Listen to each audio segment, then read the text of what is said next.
This is my Owasso SCAPERLINE 90. Koi Galaxy BETTA Nano, XXL vase, 30cm cube with the Dragonstone arch, 10-gallon reef aquarium, 30cm cube with macroalgae, 2 OASE style lines, alien BETTA aquascape, the no filter mini desk aquarium. So before we get started with the tour, there's 2 things that you guys need to know. First of all, this tour is going to be very raw. I'm literally just going to show you guys how my tanks look at any sort of a given day of the week. And today is Thursday. I haven't really done a maintenance since Saturday, so some tanks are looking very good while others are not looking so good. Some of them have a lot of algae, but I just want to give you guys a real update, you know. Second thing is today is beginning of August. I think today is the 10th of August, and this video will probably be released a few weeks later. That's just kind of how the schedule is at the moment. Like room tour is always a little bit tricky to plan because I'm always working on some new projects, and I want to make sure that all the new projects are released before I release this video, if that makes sense. I think so. Let's get started.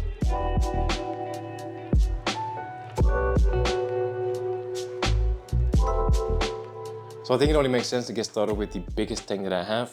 This is my Owasso SCAPERLINE 90. It's been up and running since March, and I think right now it's looking really good. So let's do a quick rundown of the equipment. So the tank itself is measuring 90 centimeters from left to right, 45 centimeters tall and 45 centimeters front to back. So it holds roughly 180 liters.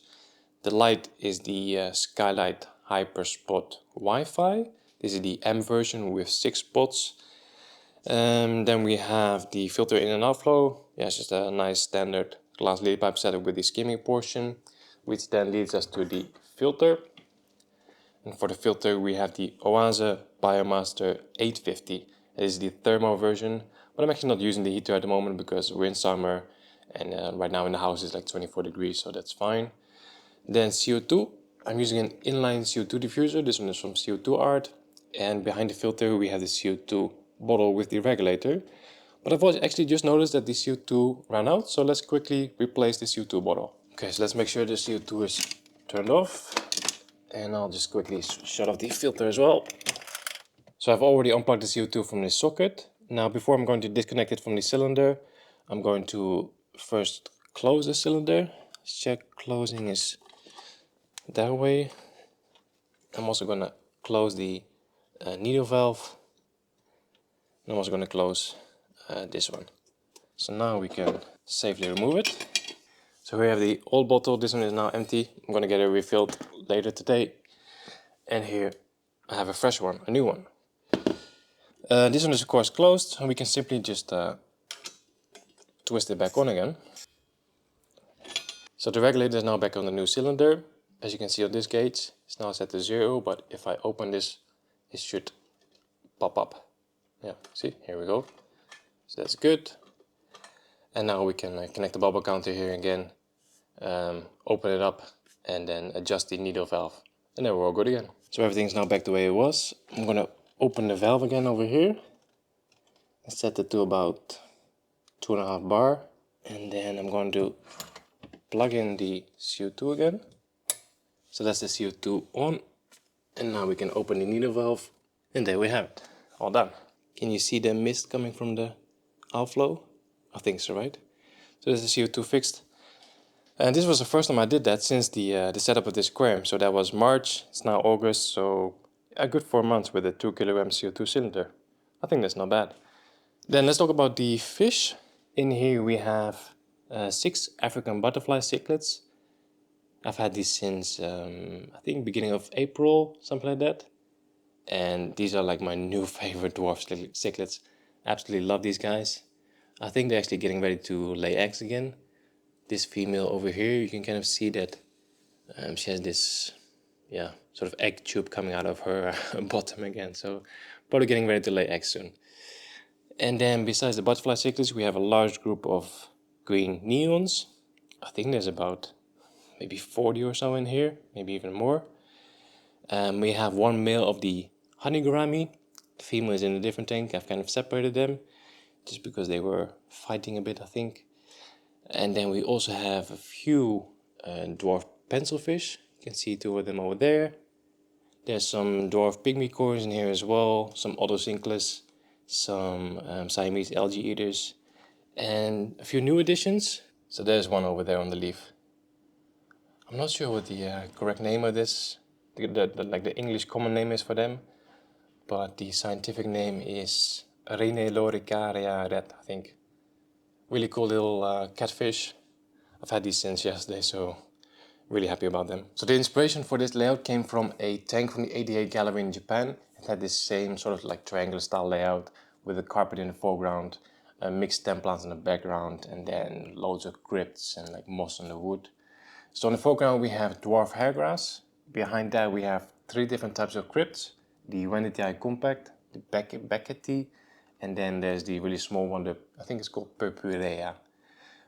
We have this focal point with the Lagananda and Miboldii red. Then on the wood we have loads of moss, Anubias and trident fern, kind of a classic combination. And then behind that we have 3 different stem plants. Some Rotalas, some Ludwigias and some Hygrophillas as well. And then the newest addition is the Vallisneria. This is the Vallisneria Red Tiger, something like that. I'm not sure about the exact name, but I'll put the name on the screen. And I love the color that it gets when it gets close to the water surface. You know, this brownish bronze color. Looks really good. The only thing I want to improve on this layout is I think it needs more red. Like we have the Ludwigia in the background, but at the moment it's also very short, but it needs to be more dense and more, just more out there, you know. Right now the layout is very green and we're just missing some red color in here. So yeah, I think that's it for this tank. Let's move on to the shelf.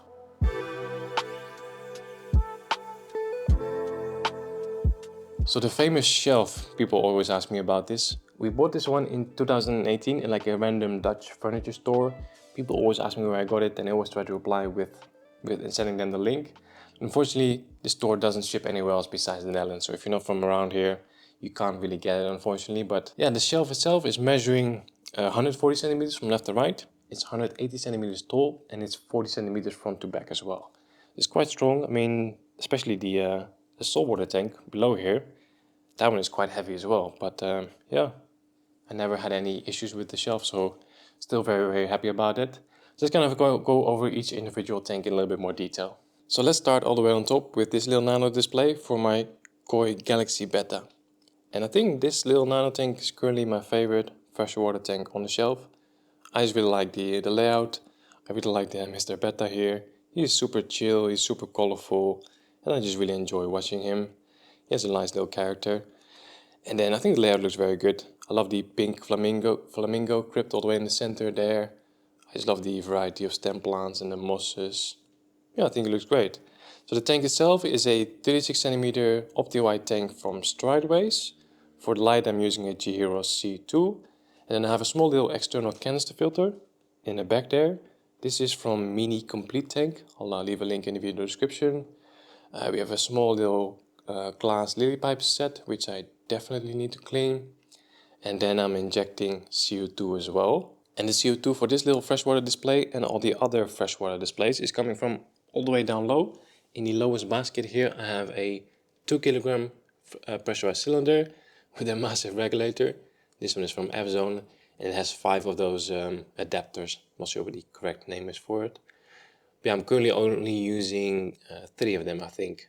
Now I do have to confess that normally I keep the water level a little bit lower just for safety reasons, just to make sure that this guy doesn't jump out, but so far he doesn't seem like he's a jumper, but we don't want to take any risks. Besides the BETTA we also have some cherry shrimp in here and there's one Ottocinclus as well. I think I need to give Mr. Ottocinclus a friend.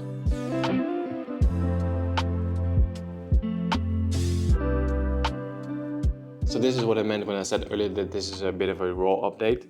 This is my XXL vase and it is currently not looking the best. It has quite a bit of algae in here, which is quite strange. This is the second layer that I made in this vase.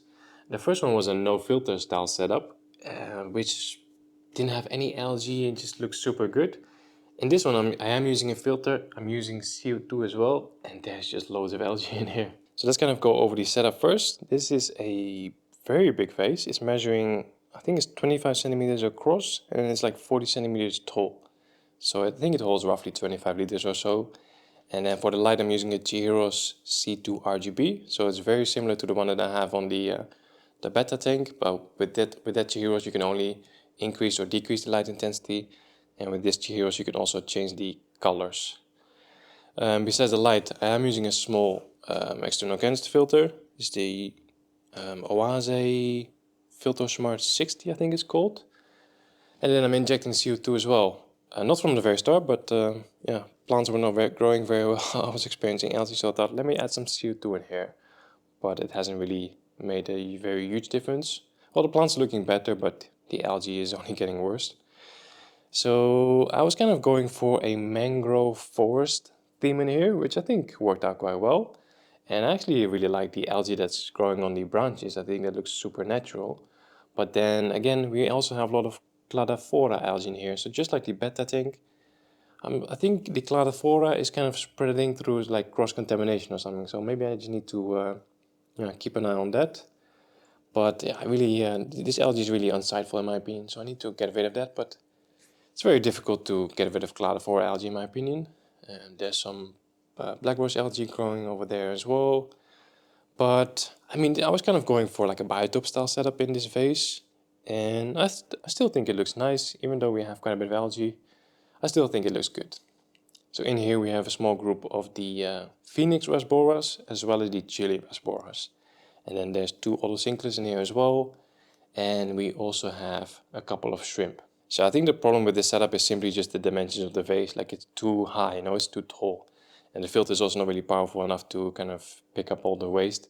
So you can see a lot of waste building up in front here. Like there's just a layer of waste organics. So it's not really surprising that we have all this algae in here, but yeah, maybe I'll just kind of take it down soon and maybe forget about the vase concept. Just replace it with another, like a cube tank or something. Then moving on to the third and final freshwater setup on the shelf. This is the 30cm cube with the Dragonstone arch or cave or whatever you want to call it. I think I called it the cave in the video title and everybody said like, yeah, it's more like an arch mark. You guys are probably right as well.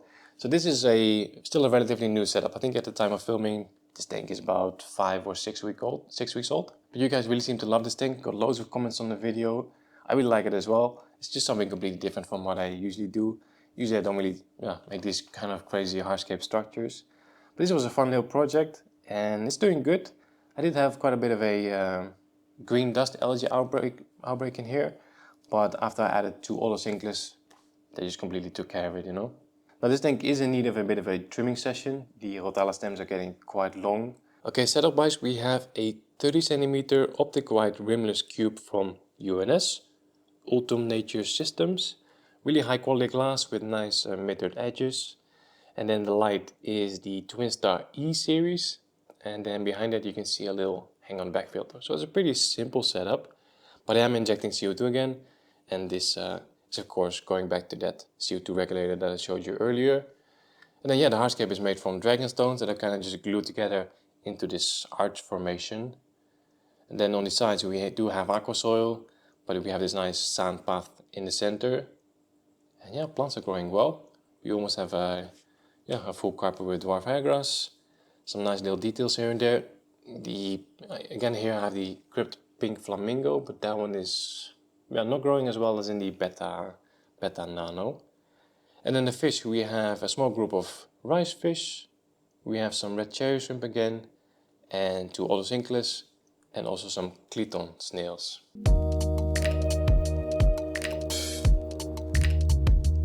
Then we're moving on to the first saltwater setup. This is my 30cm cube with macroalgae.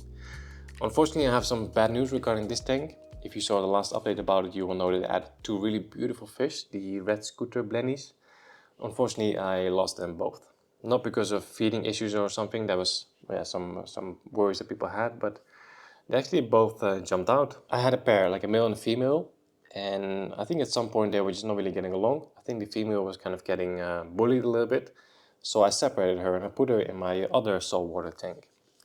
And on that tank, I made a lid with this mesh wire and like this DIY kit from, I think it's from TMC. But then it's a very small fish, and in that tank I had these like tiny slots for the filter intake.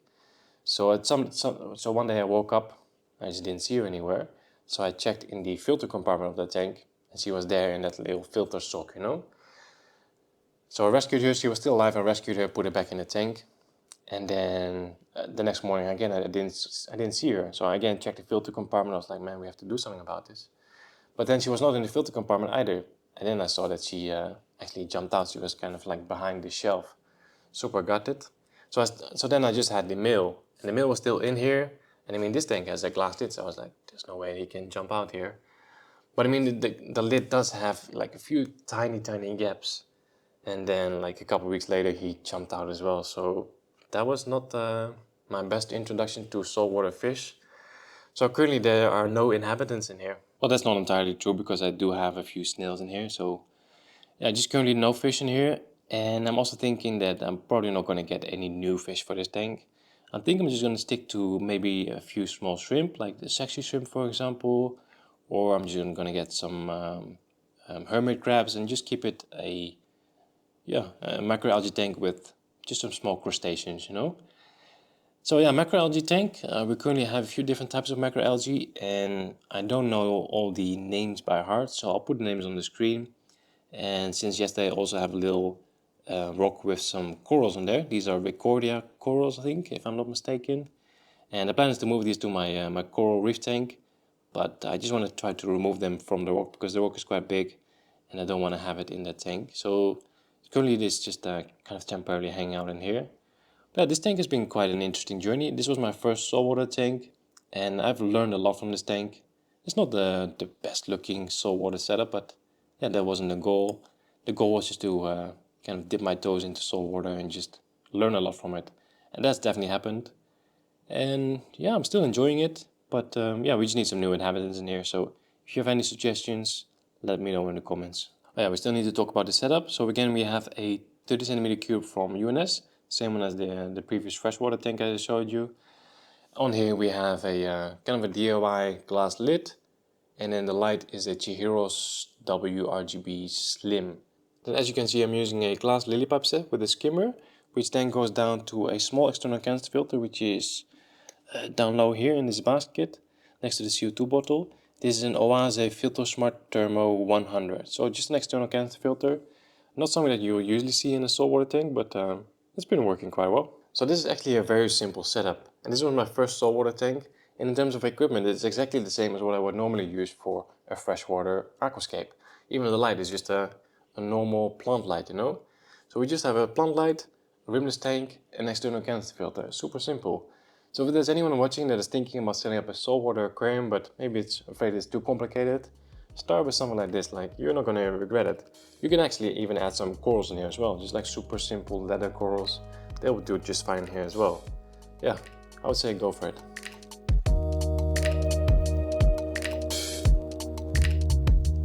And then the last tank on the shelf, this is my 10-gallon water box cube. This is my first ever reef aquarium. Super excited to show you guys this.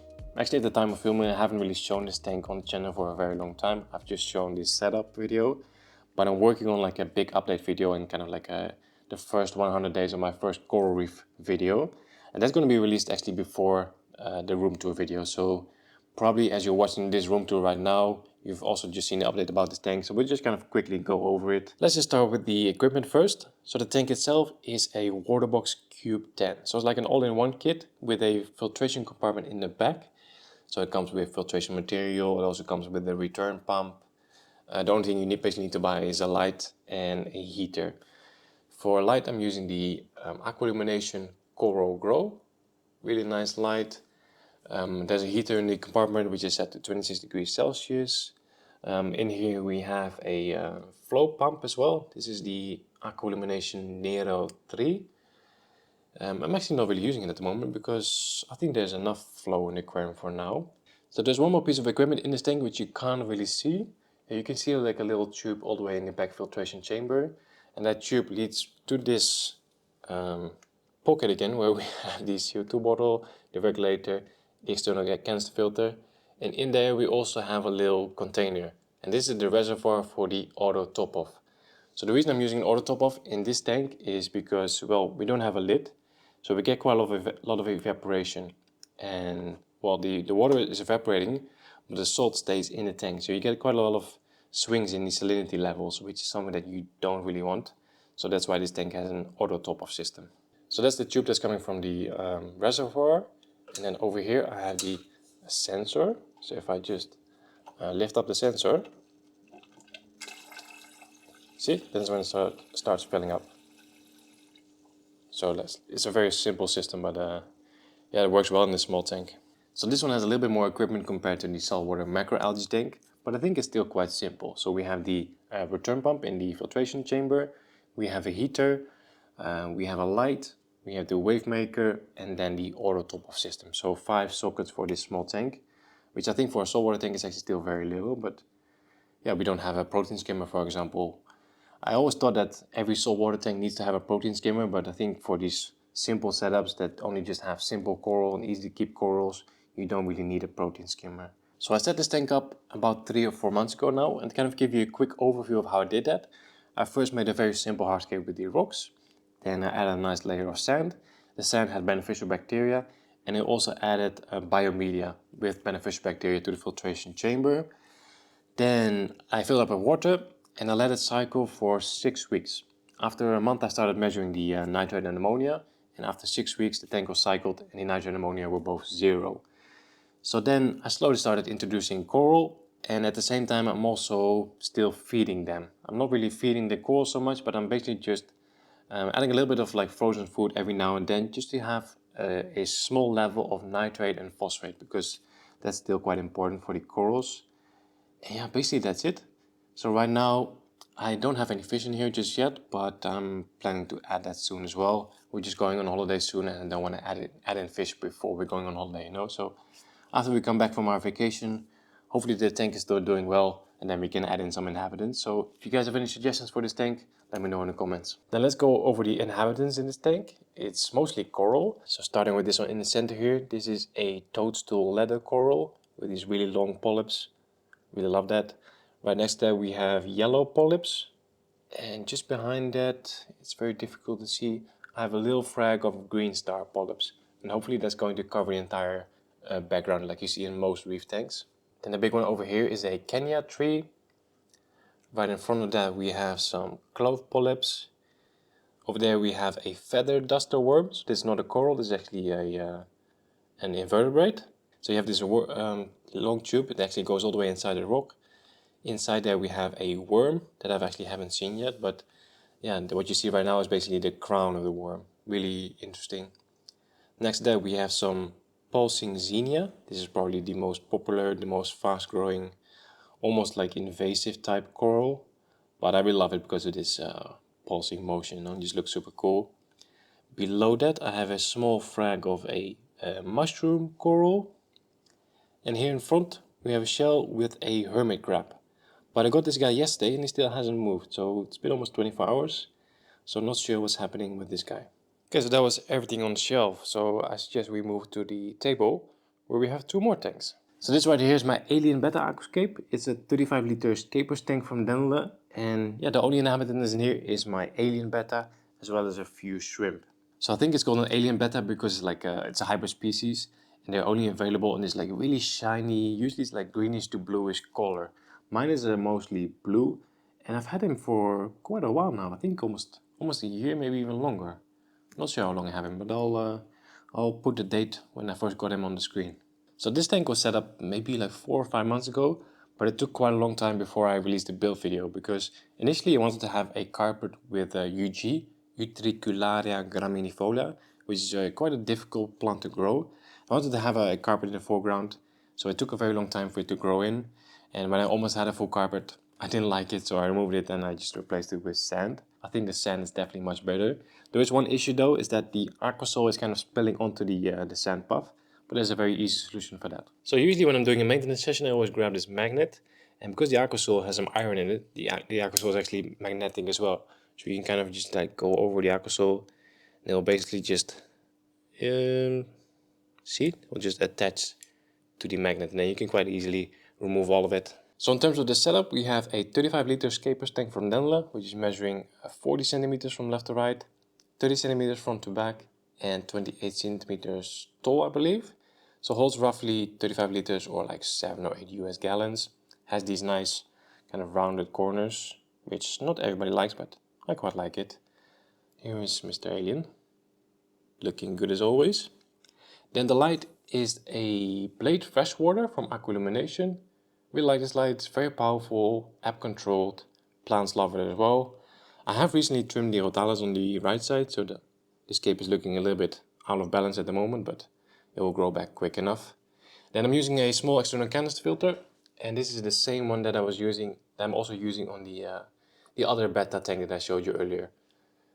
Really small external canister filter, comes with these super tiny acrylic lily pipes as well. So the original plan for this cape was to have a rock only layout with these black lava rocks, and then use mostly red plants, so would have this big contrast, you know. But then these rocks decided to grow a bunch of moss in them, which I didn't really see coming, but I have used these rocks before in a different layout with moss as well. Now there was still tiny pieces of moss on these rocks, but they was completely dry, so I thought, what's going to happen, you know? But I guess once it came in contact with water, it just started growing like crazy again. Sometimes it just happens that way, sometimes nature just takes a different turn and you just have to go with it. Then right next to the BETTA tank we have my no filter mini desk aquarium, and the build video from this one was released 2 or 3 weeks ago, so it hasn't really changed that much. But yeah, it's a 20 centimeter cube, holds roughly 2 US gallons, something like that, so it's very small. So in here we just have a small group of the orange Neocaridina shrimp. They're doing good, making babies, just like Neocaridina shrimp do. And then the light is a CHIHIROS C2 RGB. It's a very powerful light, so I'm only running it on like maybe 20 or 30%. Right now it's on full power, which is just for the video, you know. It's mounted on this base plate. This is also from CHIHIROS, so it's basically like a set. Looks really good in my opinion. And then the plants are, we have a little bit of dwarf hairgrass. We have some Bucephalandra, some moss, some Blixa japonica in the center there. And then the yellow one is the Nesea pedicellata golden. It's quite a difficult plant, so it's not really doing very well in here because we don't have CO2 anymore. I was using CO2 in here, but in my opinion it wasn't really doing much because we don't have a filter, so the CO2 bubbles were just going straight to the surface and not really dissolving or increasing the CO2 levels. And then of course the asparagus fern, which is growing out of the water, which I think looks really cool. Now lately it's been doing really well, like a lot of new leaves, a lot of new growth, so it seems happy in here. So yeah, just a super simple setup, just a small tank and a light, no filter, no heater, no CO2, super low maintenance as well. I mean, I'm doing a water change I think every 2 weeks with this tank, yeah. And just kind of cleaning the glass and that's it, you know. Plants are very slow growing as well, so there's not really a lot of trimming necessary on this tank. So yeah, this is small enough that you can literally place it anywhere, you know. So if you are thinking of putting something on your desk, I would say go for it. Okay, so we've covered the Owasso SCAPERLINE, we've covered the shelf, and we've also covered the tanks on the table. The only thing we haven't covered yet is the 2 Owasso Skylines. And of course that mystery project that you guys haven't seen yet. And I promise a sneak preview. Let's actually do that right now.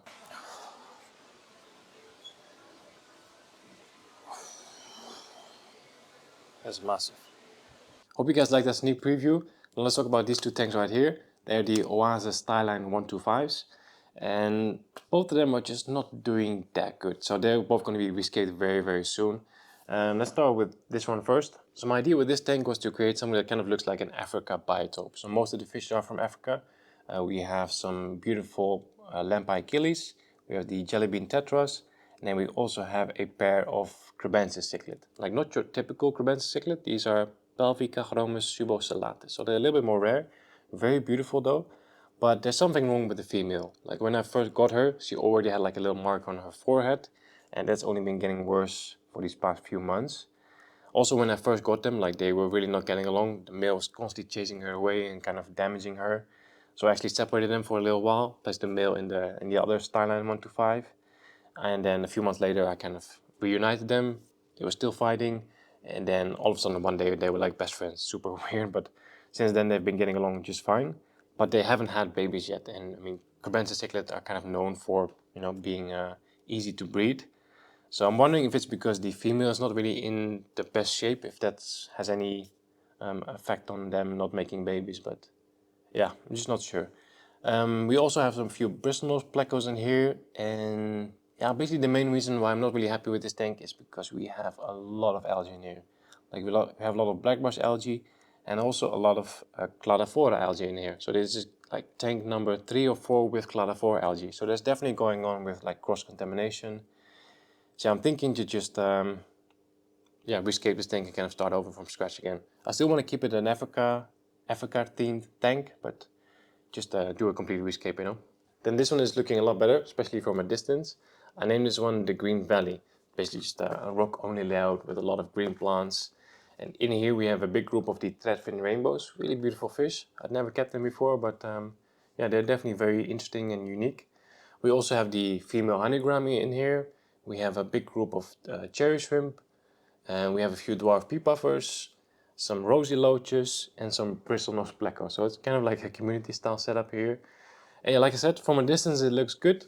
But again, in here we have a lot of black bush algae, a lot of cladophora algae. So this one also just has to be, yeah, we just have to start over from scratch again. But what's quite cool about this tank is that I've recently upgraded the lights in here. So normally with the OASE Styline you get 2 LED tubes, which are okay. I mean, they grow plants at a decent level, but I just wanted something a little bit more powerful. So now I'm running a freshwater blade from Aqualumination. So that's the same light that I also have on the Alien BETTA tank, just a larger version. So these are waterproof to like a certain extent. I think it's like IP something. I'll put it on the screen what it is exactly. So app controlled, super powerful, and it's been growing the plants very, very well. It's just a bit of a bummer about the algae. So yeah, both of these are going to be rescaped very soon. So if you guys have any suggestions or any cool ideas for it, then just let me know in the comments. Okay, so I think that's the room tour completed. I've basically shown you guys all my tanks, give you a little insight of what's to come. So I think that's it. Don't forget to smash the like button. Thanks for watching. See you next time.